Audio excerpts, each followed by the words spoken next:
Enquanto as estrelas ardiam silenciosas sobre o mar Egeu, milhares de navios cruzavam as ondas como uma tempestade viva.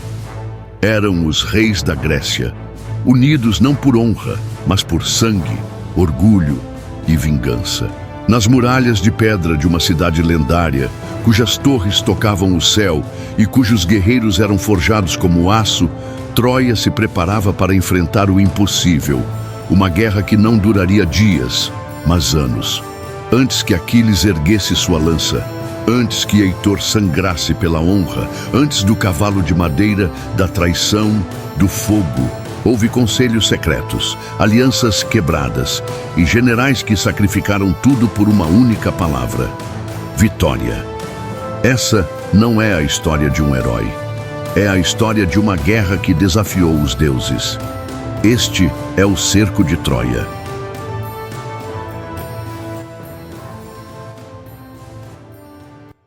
O mar Egeu dormia sob um céu de bronze.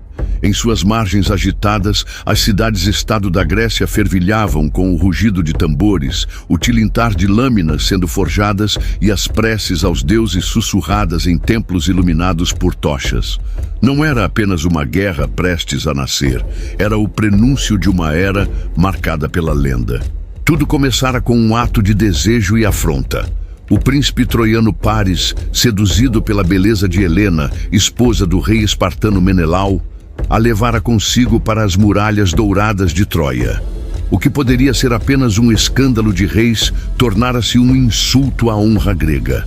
E Menelau, cego de fúria, buscou o apoio de seu irmão mais velho, Agamenon, o senhor de Micenas, um rei ambicioso com sede de glória. Agamenon enxergou no rapto de Helena uma desculpa perfeita para unificar as tribos rivais da Grécia sob uma única bandeira, a da vingança. Mas alianças entre reis não nascem da palavra, nascem do sangue. No salão de pedra de Micenas, os mais poderosos reis helênicos se reuniram. Ulisses de Ítaca, astuto e cínico, manteve-se em silêncio por longos minutos, analisando rostos como quem lê pergaminhos. Nestor, o velho e sábio rei de Pilos, falava com voz serena, enquanto Diomedes de Argos apertava o punho sobre o punhal, sedento por combate. Ajax, o gigante de Salamina, apenas observava, seus olhos como lanças prontas a cravar decisões. A tensão era palpável, mas foi quebrada por Agamenon, que ergueu uma taça de vinho e proclamou: "Lá não buscamos apenas a honra de Menelau. Buscamos justiça, união e o peso do Olimpo ao nosso lado, que se jure aqui, sob os deuses, fidelidade à causa grega." O juramento de sangue foi selado. Cada rei, cortando o punho e deixando o sangue cair em um vaso comum, uniu-se à promessa de sitiar Troia até sua total ruína. Era mais do que um tratado. Era o nascimento de uma guerra que atravessaria gerações. A convocação de soldados foi imediata. Cada cidade enviou seus melhores homens. Ferreiros trabalharam dia e noite. Estaleiros produziram embarcações como se fossem brotos de uma floresta de guerra. Estava decidido, 1000 navios partiriam em direção ao Oriente. Mas nem todos partiam por Helena. Muitos marchavam por ouro, por glória, por territórios a conquistar. Outros, como Ulisses, por obrigação. O rei de Ítaca tentara fugir da guerra, fingindo loucura. Mas Palamedes, desconfiado, lançou seu filho recém-nascido à frente de seu arado. E Ulisses, num reflexo de pai, revelou a farsa e se viu forçado à guerra. O clima era de fervor, mas também de dúvida. Muitos temiam Troia, cidade protegida por muralhas erguidas pelos deuses, lar de heróis e sacerdotes, onde Apolo e Afrodite caminhavam entre os homens. Ainda assim, o juramento estava feito. E o mar, que antes dormia, agora parecia respirar, como se pressentisse que 1000 cascos logo o cortariam em fúria. Ao leste, além do Egeu, erguiam-se as muralhas de Troia, gigantescas, imponentes, como se tivessem sido esculpidas pelas próprias mãos dos deuses. De fato, dizia-se que Apolo e Poseidon as haviam construído em tempos antigos, como pagamento por um pacto quebrado. Suas pedras, colossais e perfeitamente encaixadas, resistiam ao tempo, ao vento e aos homens. Ninguém jamais havia conseguido rompê-las. Nem bárbaros, nem reis, nem mesmo o tempo. Dentro da cidade, a corte troiana já sabia que a guerra era inevitável. Príamo, o rei de barbas brancas e olhos melancólicos, observava os ventos do oeste com resignação. Ele amava seu povo, mas amava mais seus filhos, e fora por causa de Paris que agora 1000 embarcações cruzavam os mares. Héctor, o herdeiro de Troia, caminhava pelas muralhas, atento aos movimentos, inspirando o ar salgado que prenunciava a guerra. Era um guerreiro nobre, estrategista e devoto. Sua espada não era movida por orgulho, mas por dever. Sabia que lideraria os exércitos de Troia, mas não por glória, e sim para impedir que seu povo fosse esmagado por ambição grega. Enquanto isso, Paris, o causador de toda a tempestade, não parecia entender o peso do caos que havia gerado. Amava Helena como um jovem ama uma estrela, com idolatria, mas sem noção do preço. Helena, por sua vez, caminhava como uma sombra de si mesma, arrependida, silenciosa, envolta na culpa. As servas troianas a observavam com desprezo, enquanto os nobres debatiam se ela era bênção ou maldição. No templo de Apolo, a sacerdotisa Cassandra, tomada de visões, gritava em desespero: "Vejo o fogo, vejo corpos, vejo Troia em cinzas, e ninguém me escuta." Era amaldiçoada por ter recusado Apolo. Ela via o futuro, mas ninguém acreditava em suas palavras. E em suas visões, Troia tombava em chamas, não por uma batalha, mas por uma traição vinda de dentro. Enquanto isso, no litoral da Beócia, os navios estavam prontos. 1000, talvez mais, uma armada jamais vista. Proas adornadas com cabeças de leão, casco negro como noite. As velas dançavam com o vento enquanto Agamenon inspecionava a frota. Cada comandante mantinha seus homens sob rigorosa disciplina. Havia unidade, mas também rivalidade velada. Reis de tantas cidades nunca haviam lutado juntos, e a tensão entre egos era palpável. Antes da partida, Calcas, o sacerdote de Apolo, lançou ossos e leu as entranhas de um touro sacrificado. O presságio era sombrio.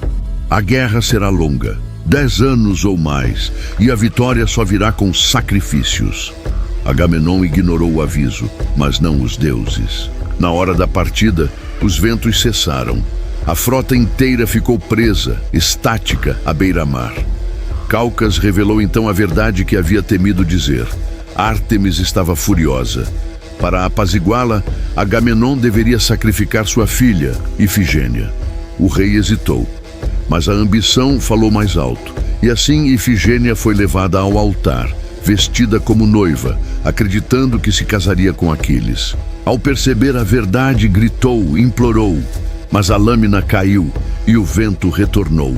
A frota partiu sob um céu ensanguentado, e Troia, no horizonte, ergueu suas torres como uma sentença dos deuses. O ano primeiro do cerco começou com fúria, mas não com a batalha decisiva que muitos esperavam.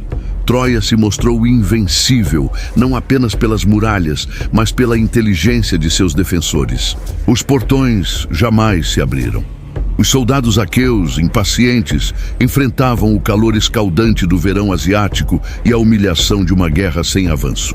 O campo grego se espalhava como uma cidade improvisada à beira do mar, tendas de couro, fogueiras, depósitos de armas e remendos de ânimo. Havia escassez de água potável, surgimento de doenças, e a tensão entre os reis aliados crescia a cada dia de frustração. Ainda que unidos por uma causa comum, cada comandante trazia consigo a vaidade de ser o herói da canção final. Agamenon tentava manter o controle. Seu domínio não era apenas militar, era político. Sabia que a união dos reis era frágil, sustentada mais pela promessa de glória do que por fidelidade. E por isso, logo nos primeiros meses, convocou os líderes a um conselho de guerra. Aquiles estava lá, o mais temido entre todos. Filho de Peleu e da deusa Tétis, sua presença era quase divina. Não usava armadura quando falava, apenas uma túnica simples e seu olhar de tempestade. Ao seu lado, Patroclo, seu companheiro inseparável, observava tudo com olhos calmos e mãos prontas para empunhar a espada a qualquer momento. Ulisses, o astuto rei de Ítaca, falava menos do que os outros, mas cada palavra era como uma flecha certeira. Já Ájax, o gigante de Telamon, representava a força bruta. Sua armadura parecia moldada para um deus, e sua lança era maior que a de qualquer homem comum. Durante o conselho, foi estabelecido que a guerra não seria vencida em um assalto direto.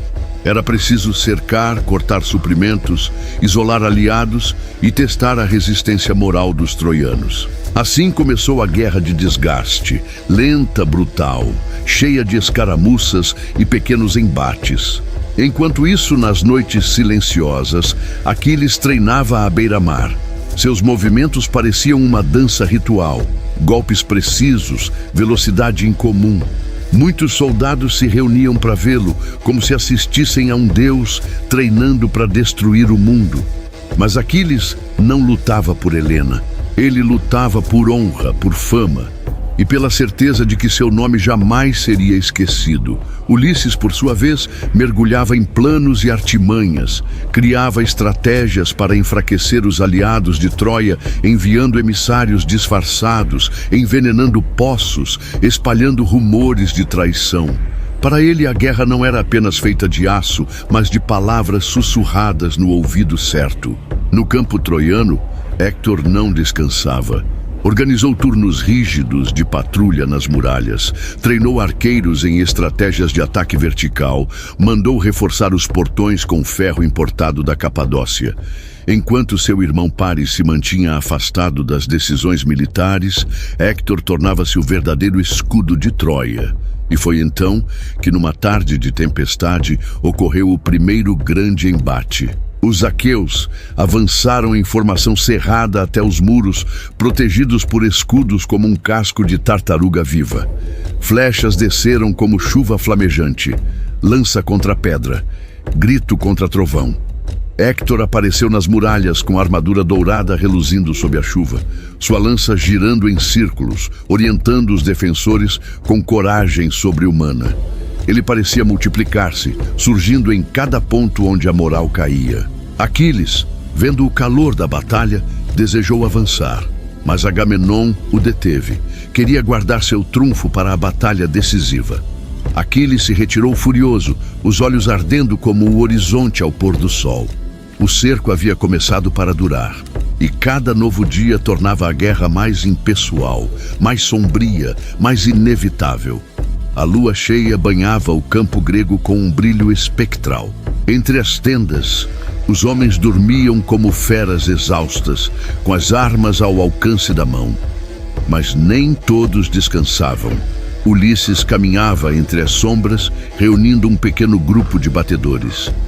Ele havia descoberto uma trilha secreta nos penhascos que levava até uma entrada secundária de Troia, usada por comerciantes antes da guerra.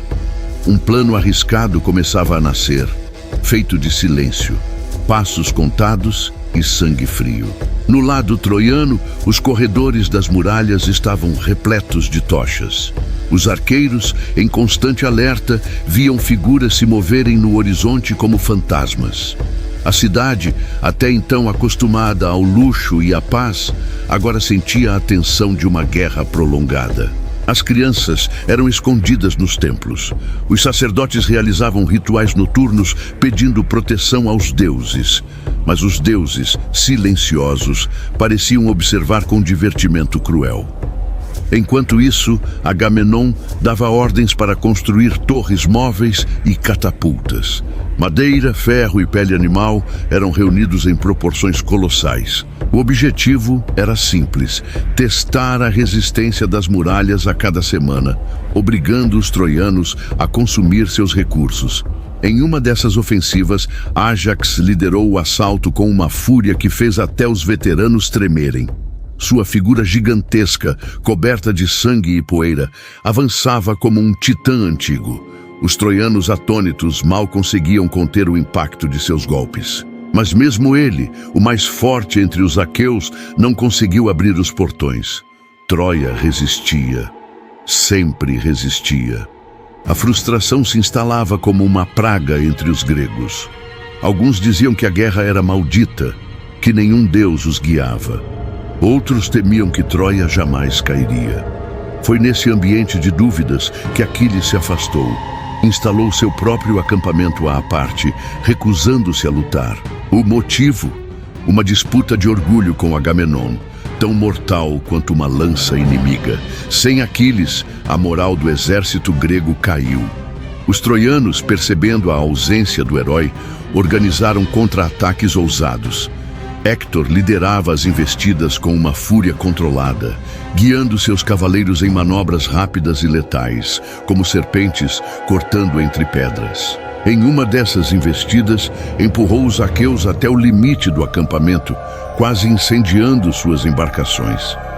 Agamenon, encurralado, viu-se obrigado a engolir o orgulho. Enviou emissários com presentes e pedidos de desculpas a Aquiles, tentando trazê-lo de volta. Mas o herói não respondeu. No fundo, ele sabia que era o centro da guerra e desejava ser lembrado como tal. Foi Patroclo quem observou tudo com olhos mais ternos. Amava Aquiles como a própria vida, mas temia que o silêncio do herói custasse caro demais ao exército. Começou a planejar algo que mudaria o rumo da guerra, mas ainda era cedo. No interior de Troia, a população começava a sofrer. Os estoques de trigo diminuíam, os poços estavam contaminados por sabotagens e as ruas antes vibrantes tornaram-se silenciosas. Os velhos falavam de presságios ruins. Uma égua dera à luz um monstro sem olhos. O oráculo de Apolo recusava-se a falar. E em sonhos, muitas mães viam fogo nas torres. No campo grego, Ulisses persistia. Reuniu mapas, interpelou pescadores e interrogou prisioneiros. Cada detalhe era uma peça do quebra-cabeça que ele montava com frieza. Sabia que Troia não cairia por força bruta, mas por uma ideia. E essa ideia, ainda sem forma, já começava a sussurrar nos ventos noturnos. A guerra de Troia deixava pouco a pouco de ser uma simples disputa por Helena. Tornava-se um duelo entre gerações, entre homens e deuses, entre orgulho e destino. E ela apenas começara. O terceiro ano da guerra amanheceu envolto em bruma e presságios.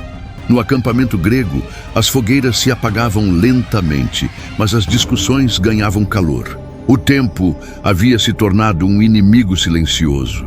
Cada dia sem vitória, enfraquecia alianças, corroía lideranças e transformava soldados em fantasmas de si mesmos.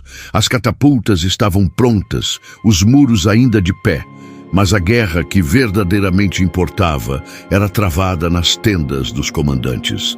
Ulisses, sempre atento aos detalhes, percebeu o desgaste psicológico dos líderes. Reuniu-se com Diomedes e Nestor, buscando reforçar não apenas os planos, mas a moral.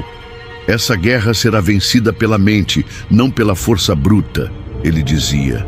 E para provar isso, desenrolou um novo mapa diante deles, traçado com informações colhidas de espiões, refugiados e prisioneiros. No centro do plano estava a movimentação dos suprimentos troianos. Troia, apesar de fortificada, dependia de estradas e pequenos portos para se abastecer. Era possível sufocá-la. Nestor, o mais velho, assentiu lentamente. Corte o sangue de uma fera e ela desaba por dentro. E assim nasceu a operação do cerco invisível. Durante semanas, pequenos destacamentos gregos liderados por Ulisses, Diomedes e Meriones atacaram comboios, queimaram depósitos e minaram os poços. Tudo em silêncio, sem grandes confrontos. Ao mesmo tempo espalhavam rumores falsos, criando a ilusão de que os gregos estavam mais fracos do que nunca. Era uma armadilha e funcionava como um relógio divino. Do outro lado, Héctor sentia a pressão.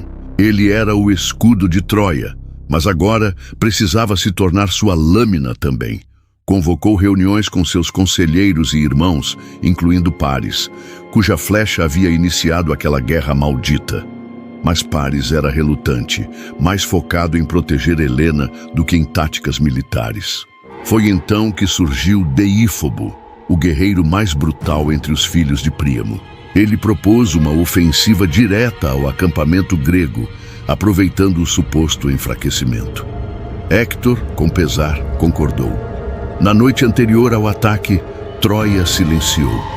Nas muralhas, os homens preparavam-se para o combate, enquanto as mulheres rezavam aos deuses esquecidos. Em seus aposentos, Helena caminhava inquieta, olhando as estrelas com um aperto no peito. Sentia que algo estava errado, mas sabia que ninguém a escutaria. Ao mesmo tempo, nas areias do acampamento grego, Ulisses dava as últimas ordens. Previu que, em breve, os troianos tentariam algo desesperado. E por isso, escondeu arqueiros em trincheiras camufladas, posicionou cavalaria nos flancos e armou piquetes em passagens ocultas. Quando a tormenta viesse, ele estaria pronto. E ela veio com o sol do dia seguinte. Ao amanhecer, as muralhas de Troia se abriram como a boca de uma fera. Milhares de soldados avançaram, guiados por Héctor e Deífobo, como uma onda de bronze e fúria. A poeira ergueu-se como uma tempestade. Os gritos ressoavam entre colinas, mas ao invés de encontrar um inimigo frágil, os troianos entraram direto na armadilha. Arqueiros gregos surgiram dos barrancos como sombras, disparando flechas em fogo. A cavalaria atacou os flancos com precisão. Diomedes, montado em um corcel negro, liderava a carga como um trovão encarnado. O campo de batalha transformou-se em um labirinto de morte. Deífobo, ferido, recuou gritando ordens. Héctor tentou reorganizar a linha, mas as lanças vinham de todos os lados. A inteligência vencera a força. Quando o sol tocou o horizonte, os troianos estavam de volta atrás das muralhas, sangrando e derrotados. Os gregos não comemoraram, apenas observaram. Sabiam que essa era apenas uma peça do jogo maior. Ulisses, à noite, contemplava o céu. Eles são orgulhosos, e o orgulho é o prelúdio da queda.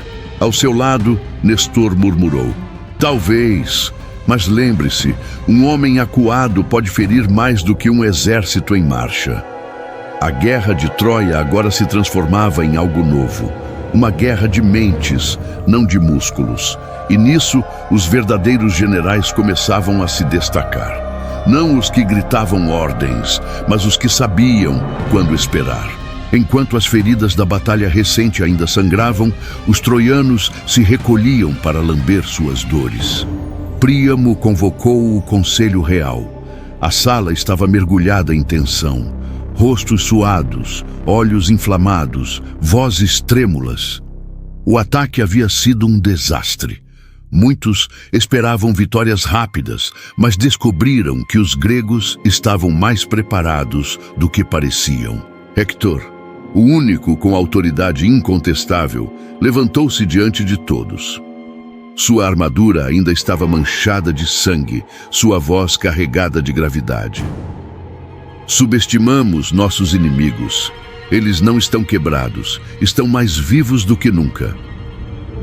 Mas suas palavras não agradaram a todos. Antíloco, velho general de Príamo, acusou Héctor de hesitação, dizendo que a culpa era sua por recuar em vez de levar o ataque até o fim.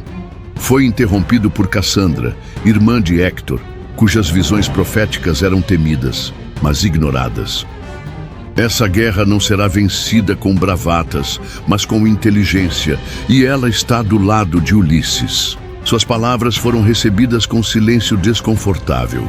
Ela se retirou, deixando um vácuo gélido na sala. Do lado grego, os preparativos para o cerco estavam se intensificando. Ulisses, Diomedes, Nestor e Ájax se reuniram sob a lua cheia. Decidiram lançar a maior operação de engenharia da guerra até então. A construção de enormes torres móveis de cerco, arietes protegidos e túneis para minar os muros de Troia. Não seria apenas uma guerra de aço, mas de madeira, pedra e paciência. A logística era colossal. Centenas de homens foram destacados apenas para cortar árvores e moldar estruturas. Ferreiros trabalharam dia e noite reforçando peças metálicas. Engenheiros, muitos deles trazidos de Corinto e Atenas, projetavam máquinas nunca antes vistas na região. Era como se uma cidade estivesse sendo construída apenas para destruir outra. Numa colina próxima, Ajax supervisionava os treinamentos. Com sua força lendária, ergueu um pilar de madeira para mostrar que a força bruta ainda tinha lugar naquela guerra. Mas até ele reconhecia: sem o cérebro de Ulisses, ainda estariam estagnados. Enquanto isso, dentro de Troia, o pânico se infiltrava como uma doença silenciosa. Os estoques de comida começavam a baixar, a água tornava-se escassa e os boatos aumentavam. Um novo tipo de arma grega, um plano para abrir os portões por dentro, uma traição prestes a ocorrer. E então surgiu a figura de Enéas, primo de Héctor, um guerreiro tão espiritual quanto feroz. Ele propôs um plano ousado: buscar aliados nas montanhas da Frígia, tribos antigas com pactos antigos com Troia. Príamo aprovou a missão. Enéas partiu à noite com um punhado de guerreiros leais, jurando retornar com reforços ou não retornar. No campo grego, Ulisses também jogava suas cartas finais. Usou mensageiros para espalhar falsos rumores de que os gregos iriam embora, de que estavam cansados, doentes, derrotados. Tudo parte do grande engano. Ao mesmo tempo, mandou construir uma estrutura gigantesca, ainda sem revelar seu propósito. Apenas os mais próximos sabiam.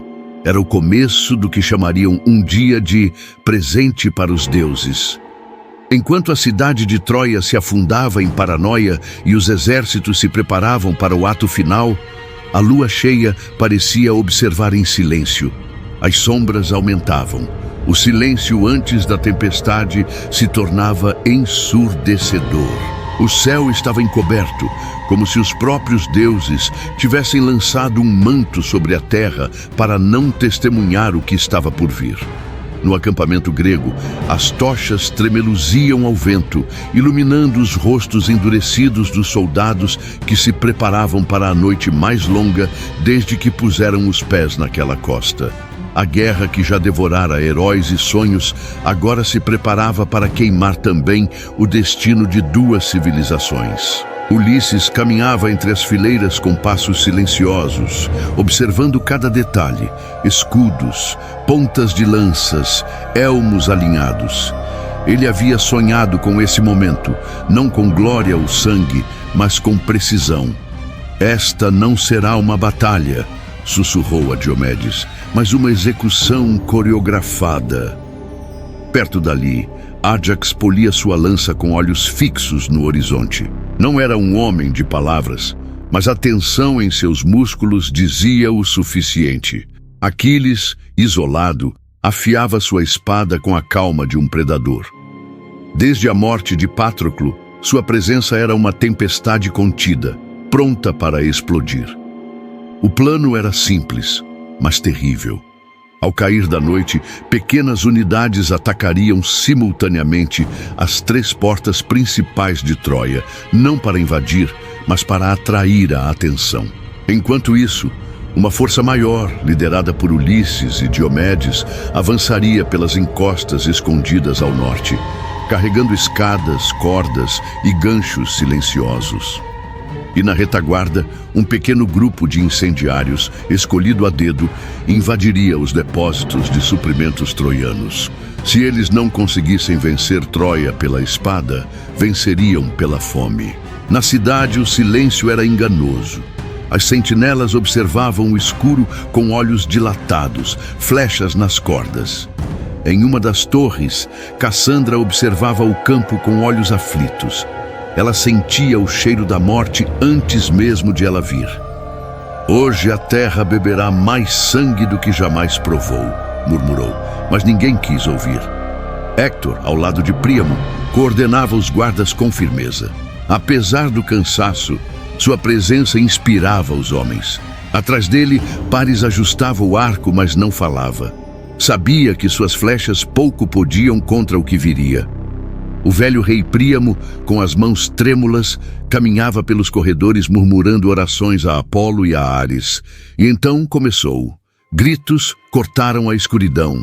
Flechas cruzaram o céu em arcos incandescentes. Os portões de Troia ecoaram com batidas de arietes. Era o caos coreografado de Ulisses.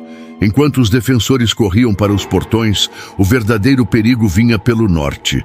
Ulisses e Diomedes, como sombras, escalaram os muros com seus homens. Cada degrau vencido era um golpe na alma da cidade. Um arqueiro troiano percebeu algo e gritou, mas foi tarde demais. Uma adaga grega silenciou sua garganta. No outro flanco, os incendiários acenderam as chamas dos depósitos. Barris de grãos e óleos foram tomados pelo fogo. A fumaça começou a subir como um sinal aos céus. Troia estava sangrando por dentro, mas Troia não era fraca. Quando os alarmes tocaram, tropas internas se mobilizaram com velocidade. Nas escadarias do palácio, o primeiro confronto direto começou. Lança contra espada, escudo contra machado. O chão tremeu com os gritos. Diomedes enfrentou 3 guerreiros troianos sozinho, girando a lâmina como um redemoinho. Ulisses, com olhos de lobo, apontava caminhos, ordenava avanços, evitava mortes inúteis. Cada passo era calculado. Ele não guerreava por sede de glória, mas por vitória. No lado leste, Ájax investia com brutalidade sobre a porta principal. Os soldados troianos não conseguiam conter sua fúria. Um golpe de seu escudo esmagou um defensor contra a muralha, enquanto ele rugia como uma força da natureza. As muralhas de Troia começavam a ceder, não pela destruição, mas pela infiltração. O plano funcionava. A lua surgiu entre as nuvens e, com ela, o rosto da tragédia. Troia estava sendo rasgada por dentro. O que viria a seguir não seria uma batalha, mas o começo de um massacre. No interior das muralhas, o rugido da batalha se misturava aos gritos desesperados de civis tentando escapar do caos. As vielas antes pacatas tornaram-se túneis de fumaça e sangue. As casas queimavam como tochas e o brilho das chamas lançava sombras dançantes sobre as pedras ensanguentadas. Os deuses, se ainda observavam, faziam isso em silêncio. Ulisses avançava pelos corredores estreitos de um dos templos, seus pés pisando em sangue e cinzas. Ele liderava um pequeno grupo de elite, homens silenciosos e treinados para matar sem serem vistos. Cada sala era varrida, cada inimigo abatido antes mesmo de gritar. A mente de Ulisses era uma engrenagem em rotação, antecipando cada movimento, cada reação troiana. Ele não era apenas um comandante, era a encarnação da estratégia. Ao sul, Diomedes lutava como uma força viva da destruição. Em um dos pátios abertos, cercado por soldados troianos, ele girava a espada com precisão cirúrgica. Cada golpe era letal.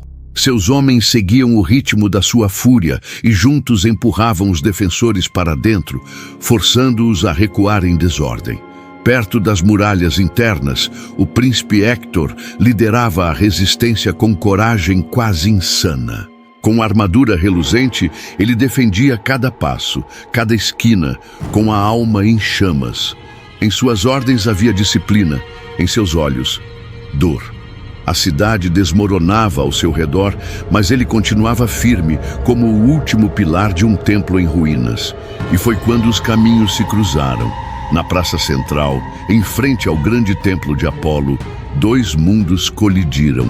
Ulisses e Diomedes surgiram entre a fumaça e diante deles Héctor aguardava com sua guarda pessoal. Não havia palavras, apenas silêncio, carregado de história, honra e desespero. A luta que se seguiu foi uma dança brutal. Diomedes avançou contra 2 dos guardas, derrubando-os com golpes secos. Ulisses e Héctor se encararam por um breve instante. Ambos sabiam que estavam diante de iguais, não em força, mas em mente. Quando se enfrentaram, não foi apenas o choque de armas, Foi o confronto de dois povos, de duas filosofias. Héctor defendia sua pátria, sua família, sua honra. Ulisses lutava pelo futuro, pela vitória que garantisse o retorno dos seus. A luta foi rápida, intensa, brutal. Nenhum deles buscava matar, apenas vencer. Ulisses não venceu pela força, mas pela astúcia. Um golpe de distração, uma torção no pulso e a espada de Héctor caiu. Antes que os homens de ambos os lados pudessem reagir, ele se afastou, deixando que Diomedes derrubasse os últimos defensores. Mas Ulisses ordenou que Héctor fosse poupado. Hoje não, disse. Seu destino ainda serve a esta guerra. Enquanto isso, no alto da colina, Aquiles observava tudo. Ele não havia se movido. A missão não era sua, mas o fogo em seus olhos dizia que logo seria. Ele esperava o momento certo. Seu confronto não era com soldados, era com a própria lenda, e ela tinha nome: Heitor. Com os portões internos tomados, os depósitos queimando e a liderança troiana enfraquecida, a balança começava a pender. Mas os gregos sabiam que Troia ainda não havia caído. As muralhas ainda se erguiam e os deuses, embora silenciosos, ainda podiam escolher lados. Naquela noite, o céu escureceu com fumaça e a terra se cobriu de corpos. Mas entre as ruínas, a guerra apenas se transformava.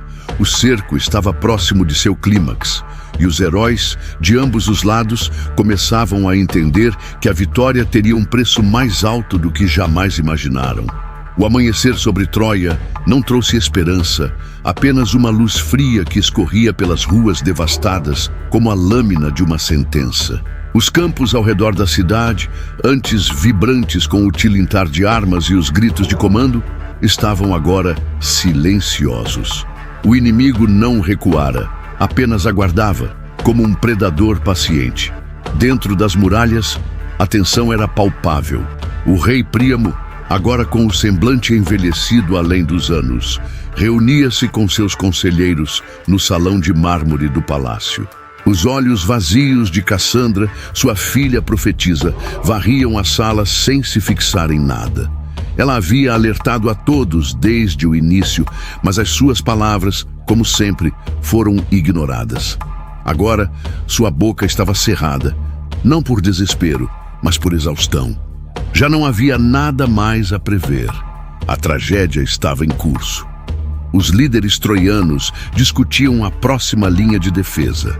Héctor, ferido, mas ainda de pé, insistia em manter os portões internos. Enéas, o jovem e promissor guerreiro, falava em recuar para os santuários e proteger os civis. Havia vozes divididas, mas todas sabiam que a queda era inevitável se não encontrassem um milagre. Do lado grego, Agamenon consultava Menelau e Nestor. Não havia mais dúvida de que estavam no limiar da vitória. Mas também sabiam que o inimigo encurralado lutaria com a fúria dos que nada mais têm a perder. Foi então que Ulisses propôs algo ousado: que os gregos recuassem momentaneamente, fingindo retirada, para forçar os troianos a uma ofensiva desesperada. A ideia era simples, mas arriscada: deixar que a sede de esperança dos troianos se tornasse a armadilha que os engoliria. E assim foi feito. Ao cair da tarde, os vigias de Troia viram as legiões gregas abandonando os acampamentos. Barracas queimadas, torres desfeitas, um mar de escudos abandonados. Era como se o próprio exército tivesse desaparecido. Príamo ordenou cautela, mas parte da população explodiu em júbilo. Seria possível? Teriam vencido? Mas Cassandra, como um espectro sombrio no meio da multidão, sussurrava para os deuses: eles não partiram, eles esperam nas sombras. Naquela noite, o céu ficou mais escuro que o normal. As fogueiras foram acesas no interior da cidade e as orações subiram aos céus como últimas súplicas. Os deuses, no entanto, se mantinham indiferentes. Hera, Atena e Poseidon, ofendidos pela arrogância troiana, voltaram seu olhar para os gregos. Enquanto isso, Apolo e Afrodite sustentavam os últimos fios do destino troiano em uma corda prestes a se romper. No meio do campo abandonado, um presente fora deixado. Uma enorme estrutura de madeira, com a forma de um cavalo, permanecia silenciosa diante das muralhas. A obra era magnífica, ameaçadora e misteriosa. Alguns troianos a consideraram um símbolo da rendição grega. Outros, como Cassandra e Laocoonte, viam nela o prenúncio do fim. O que está vazio por fora pode carregar a morte por dentro, alertou Laocoonte, antes de ser calado por serpentes marinhas, enviadas, dizem, pelos próprios deuses. Com o povo eufórico e os generais divididos, Príamo cometeu o erro que selaria seu destino. Ordenou que o cavalo fosse trazido para dentro da cidade, como símbolo de triunfo. E naquele instante as muralhas queimaram, não em chamas, mas em arrogância. Dentro da estrutura oca, Ulisses, Diomedes e seus homens mantinham o silêncio de túmulo. Suavam, respiravam com cautela e esperavam. A cidade celebrava. Os portões se fechavam. A armadilha havia sido armada. O silêncio da madrugada se tornaria o prelúdio do massacre. A lua subia lentamente sobre os telhados de Troia, sua luz prateada refletindo nos paralelepípedos manchados de vinho e suor. As últimas danças ainda ecoavam pelas praças, enquanto a cidade se afogava em celebração. No interior do enorme cavalo de madeira, os gregos mantinham a respiração contida, como predadores silenciosos à espera do chamado final. Ulisses, com a lâmina já desembainhada, sentia cada segundo como um século. Ao seu lado, Diomedes fazia uma prece muda a Atena. A madeira estalava discretamente com os movimentos mínimos dos guerreiros, mas do lado de fora, os sons de música e embriaguez abafavam qualquer suspeita. Era o momento perfeito. A confiança troiana era sua própria sentença. Quando o último facho de luz se apagou nas ruas e a última risada se dissolveu na escuridão, o sinal veio. Uma tocha acesa, erguida por Sinon, o grego deixado para trás com a missão de enganar os troianos, brilhou no topo da muralha. Era o chamado. Ulisses chutou com força a parede interior da estrutura. A madeira rangeu, se abriu, e um a um, os guerreiros gregos deslizaram para fora do ventre do monstro de madeira, como sombras da morte. Com passos rápidos e silenciosos, espalharam-se pela cidade.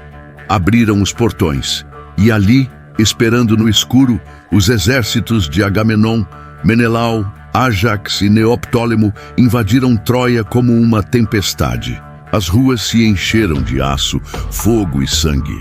Os troianos, adormecidos ou embriagados, foram surpreendidos em seus próprios leitos. Não houve tempo para formar linhas de defesa. Guerreiros caíram ainda em trajes civis, defendendo suas famílias com as mãos nuas. O som de carne rasgada, gritos de desespero e o tilintar de lâminas ecoavam por cada beco. No palácio, Príamo despertou ao som dos gritos.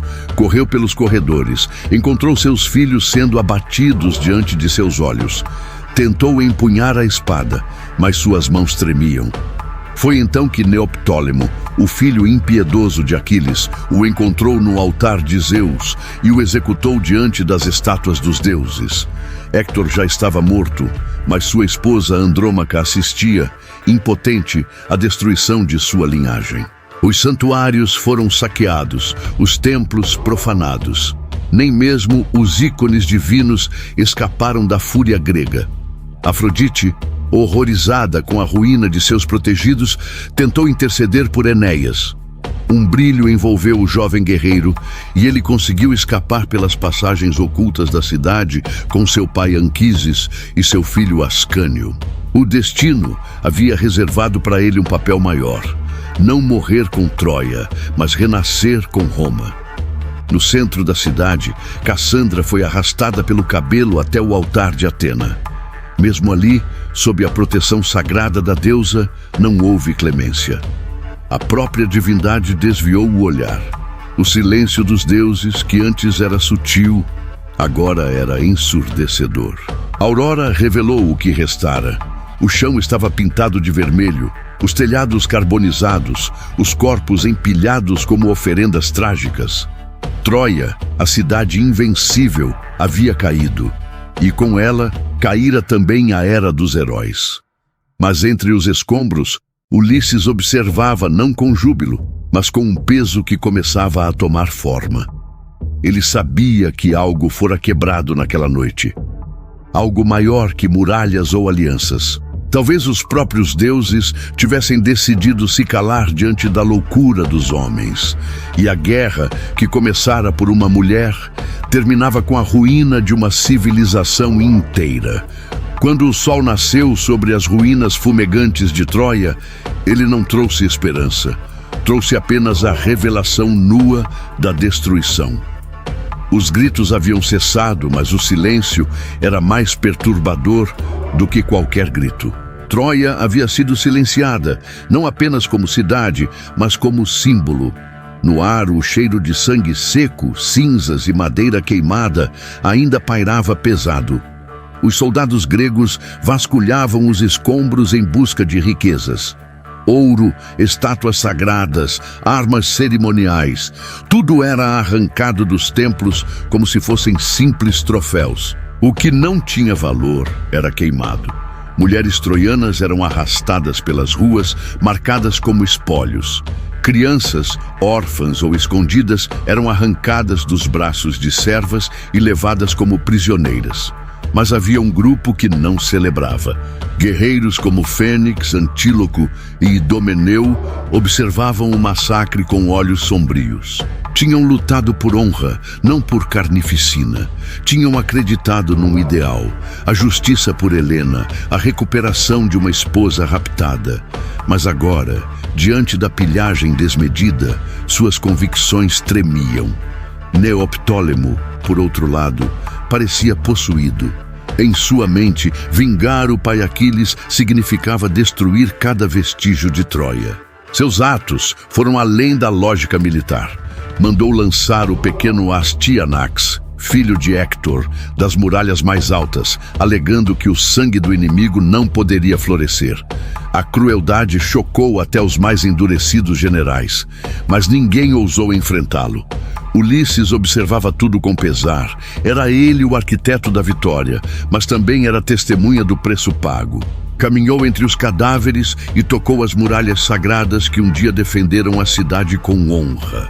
Em seu íntimo não havia glória, apenas um vazio que crescia como uma semente amarga. Enquanto os navios eram carregados com despojos, os deuses, outrora tão ativos, mantinham-se distantes. Poseidon, que construíra as muralhas de Troia com suas próprias mãos, agora assistia em silêncio ao desmoronamento. Atena, que guiara os gregos à vitória, mantinha seu olhar fixo, fria como pedra. E Afrodite, deusa do amor, vagava entre os destroços em luto por tudo o que havia se perdido. Enéas, um dos poucos líderes troianos que sobreviveram, caminhava com seu pai e filho rumo ao desconhecido. Levava nos ombros o peso de um povo, de uma memória. O destino o aguardava longe dali, mas o trauma daquela noite o marcaria para sempre. No alto de uma colina, Menelau encontrou Helena, envolta em mantos rasgados, mas ainda reluzente como no dia em que fora levada. Seus olhos se encontraram, e ali, em meio à destruição que sua beleza havia provocado, ele não viu culpa, nem redenção, apenas o fim de uma era. O retorno dos gregos começaria em breve, mas as cicatrizes da guerra de Troia jamais se apagariam. Pois o que fora perdido ali não era apenas uma cidade, mas a própria inocência do mundo antigo.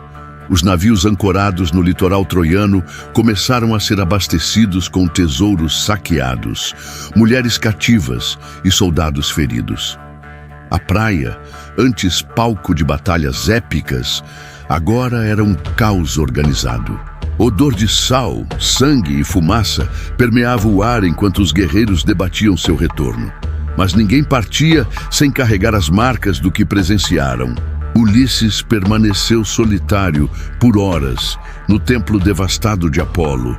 Observava os escombros como se procurasse respostas entre os mármores quebrados. As vozes dos mortos pareciam ecoar por entre as colunas partidas. Em sua mente, as palavras de Cassandra, a sacerdotisa amaldiçoada, ainda ressoavam. Vocês terão a vitória, mas não escaparão da desgraça. Neoptólemo, ainda sedento por sangue, caminhava entre os prisioneiros, escolhendo quem viveria e quem morreria. Agia como um deus vingativo, tomando o lugar do pai caído. Mas sua fúria não era celebrada. Muitos o temiam, outros o desprezavam em silêncio. Atrás da aparência de vingador, escondia-se um jovem deformado pela dor. Menelau, por sua vez, trazia Helena consigo, protegida, mas não perdoada. Os homens o evitavam, pois sabiam que cada passo daquela mulher era uma lembrança viva da guerra que devorara milhares. Nem ela falava. Caminhava com a altivez de uma rainha, mas com a alma quebrada pela tragédia que orbitava em torno de sua existência. Enquanto isso, Enéas e seus companheiros se escondiam em cavernas distantes, protegendo os poucos sobreviventes troianos. Com o velho Anquises e o pequeno Ascânio ao lado, Enéas fazia votos silenciosos de nunca permitir que a chama de Troia se apagasse completamente. A deusa Vênus, sua mãe, velava por ele nas sombras, sussurrando promessas de um novo império que nasceria das cinzas. Nas fogueiras gregas, a embriaguez e os cânticos de vitória tentavam disfarçar o horror. Mas havia um peso nas almas dos veteranos, a certeza de que, embora tivessem vencido, haviam cruzado uma linha da qual não havia retorno. Muitos sabiam que jamais veriam suas terras natais. Outros sentiam que seus nomes, ainda que eternizados, carregariam maldições. Odisseia, a palavra, começava a nascer no peito de Ulisses. Ele sentia que seu retorno não seria simples. Cada passo do caminho seria uma nova provação, pois os deuses estavam inquietos. Troia havia caído, sim, mas ao custo de um pacto sombrio entre homens e divindades. Um pacto cujas consequências ainda seriam sentidas por gerações. A chuva fina caiu naquela noite pela primeira vez em semanas. Não apagou os incêndios, mas lavou parte do sangue. E sob esse véu úmido e silencioso, a guerra de Troia chegou ao seu último suspiro. No horizonte, entre nuvens densas e trovões distantes, pairava a promessa de que nada seria como antes. A era dos heróis havia terminado. Restava agora o peso de suas memórias. Quando o sol enfim rompeu pelas nuvens densas, revelando as ruínas fumegantes de Troia, não trouxe calor. Apenas uma claridade fria que expunha cada rachadura, cada corpo esquecido, cada lamento soterrado. A cidade caída repousava como um cadáver colossal, sua glória agora convertida em cinzas. Mas a guerra, embora encerrada, deixava cicatrizes abertas nos próprios vitoriosos. Ulisses, o mais astuto dos reis, sentia um incômodo crescente. A vitória, que em outros tempos teria sido celebrada com honras, agora pesava como chumbo em sua alma. Os deuses, tão silenciosos durante o cerco, pareciam observá-los com olhos acusadores. Aquiles estava morto, Heitor também, Troia ruíra, e ainda assim não havia paz. O mar, que antes acolhera os navios gregos com promessas de glória, agora se agitava. Tempestades se aproximavam, e os ventos pareciam zombar dos heróis. Os presságios eram claros. Algo havia sido violado no coração da guerra. Não bastava vencer. Havia um preço a se pagar por cada ato desmedido. Nessa atmosfera tensa, começaram as primeiras desgraças. Ajax, o grande, enlouqueceu ao ser preterido na entrega das armas de Aquiles, que foram concedidas a Ulisses. Sentindo-se traído, ele matou rebanhos inteiros pensando que eram inimigos, e depois, envergonhado, cravou sua própria espada no peito. Seu sangue alimentou a terra amaldiçoada. Agamenon, por sua vez, retornava à Grécia com o coração cheio de orgulho e os porões dos navios abarrotados de espólios. Mas ignorava que em sua própria casa o aguardava Clitemnestra, sedenta por vingança desde o sacrifício da filha Ifigênia. A tragédia que começara em Áulide cobraria seu preço final em Micenas, sob a lâmina de sua própria esposa. Em Troia, os poucos sobreviventes eram arrastados como troféus. Andrômaca, viúva de Heitor, foi entregue a Neoptólemo. Écuba, a outrora rainha, caiu em prantos, enlouquecida, amaldiçoando cada grego que passava por ela. O filho pequeno de Heitor, Astianax, foi lançado das muralhas, um gesto brutal para impedir qualquer legado futuro. Enquanto isso, Enéas, guiado por Vênus e alertado por aparições de deuses, fugia com os seus por passagens subterrâneas. Carregava nos braços a chama sagrada de Troia, protegida por séculos no templo de Vesta. Ele jurou diante dos céus que reergueria sua pátria em outras terras, um novo reino que não nasceria da soberba, mas da dor. O mar engoliu muitos. Os navios se perderam. As correntes levaram heróis ao esquecimento. Odisseu, arrastado por ondas e monstros, iniciaria sua própria epopeia, onde cada ilha visitada seria uma lição, cada deusa tentadora um espelho de suas escolhas, e cada provação um reflexo da guerra que já não se apagava de sua alma. A Grécia receberia seus reis de volta como fantasmas, homens que partiram com canções de glória, mas que voltavam mudos, feridos, irreconhecíveis. A guerra de Troia, embora encerrada, ecoava nos ventos, nos corações, nos salões vazios das cidades que antes celebraram a partida de seus filhos. Na noite que se seguiu ao retorno da última nau, um trovão cortou o céu, não como uma bênção, mas como um lembrete.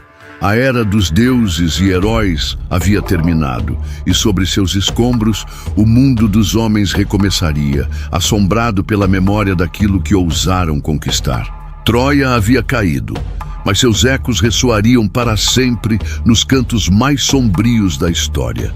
Não havia heróis, apenas sobreviventes. Não havia glória, apenas silêncio. As cinzas da cidade ardida foram levadas pelos ventos até os confins do mundo, e com elas, os pecados dos que ousaram desafiar os deuses e moldar o destino com ferro e fogo. Na costa leste do mar Egeu, as chamas que um dia consumiram os templos troianos ardiam agora na memória de Enéas. O filho de Anquises, guiado pelos sussurros da deusa Vênus, avançava pelas ondas em busca da terra prometida, onde séculos depois Roma ergueria seu império. Em seus olhos não havia ambição, apenas a necessidade de dar sentido ao sofrimento. Ele não era mais apenas um príncipe fugitivo, tornara-se o portador da última esperança de Troia. Enquanto isso, o nome de Aquiles era sussurrado pelos bardos como lenda, sua lança celebrada, seu corpo ausente. Muitos diziam que sua mãe, Tétis, o levara para os mares profundos, para um descanso digno de semideuses. Já Heitor, mesmo na morte, permanecia o símbolo de honra e sacrifício, o verdadeiro espírito troiano, eterno na lembrança de seu povo. O retorno dos reis gregos tornou-se uma marcha trágica. Ulisses, o mais astuto, enfrentaria monstros, bruxas, tempestades e a própria ira dos deuses. Sua jornada, longa e tortuosa, era mais castigo do que aventura. Cada ilha em seu caminho era um espelho da loucura causada por uma guerra que ele ajudou a prolongar. Sua casa, Ítaca, parecia tão distante quanto a inocência que perdera ao pisar nos portões de Troia com o ardil do cavalo. Menelau, que iniciara a guerra por amor, reencontraria Helena, intacta, bela e estranhamente serena. Seus olhos não carregavam culpa, mas sim o fardo de ter sido desejada como símbolo. E por ela, milhares morreram. Menelau a perdoou, mas não pôde perdoar a si mesmo. Sua vitória era amarga, seu reino vazio. Agamenon, vitorioso em batalha, foi traído pela própria esposa e morto em seu banho. Sua linhagem mergulhou em ciclos de vingança, e sua casa, a dos Atridas, tornou-se o símbolo da ruína familiar. A vitória em Troia selou não apenas a queda de uma cidade, mas o início da decadência dos maiores nomes da Grécia. A cidade maldita, agora em ruínas, tornou-se um santuário de memórias. Os poucos que se atreveram a voltar juravam ouvir lamentos nas pedras, sombras movendo-se entre os escombros e o som metálico de lanças que jamais repousariam. Troia, embora caída, jamais seria esquecida. Os poetas, séculos depois, reuniriam os fragmentos dessa história e transformariam a dor em verso, a tragédia em épico. Homero, entre eles, faria do sangue uma canção. Aquiles, Heitor, Ulisses, Enéas, nomes imortalizados não por suas vitórias, mas por sua humanidade, por seus erros, por suas escolhas. E assim, a Guerra de Troia se tornou mais do que um conflito. Tornou-se um espelho da alma humana, onde o amor, o orgulho, a traição e a vingança dançavam ao som do destino. Um palco onde deuses e homens confundiam-se em um espetáculo eterno de glória e queda. E mesmo agora, milênios depois, quando os ventos cruzam as planícies da Anatólia e tocam os escombros da antiga Ílion, ainda se pode ouvir, se escutar com o coração aberto, o eco de uma guerra que nunca terminou. Pois Troia, mais do que um lugar, tornou-se lenda. E lendas, por sua natureza, jamais morrem.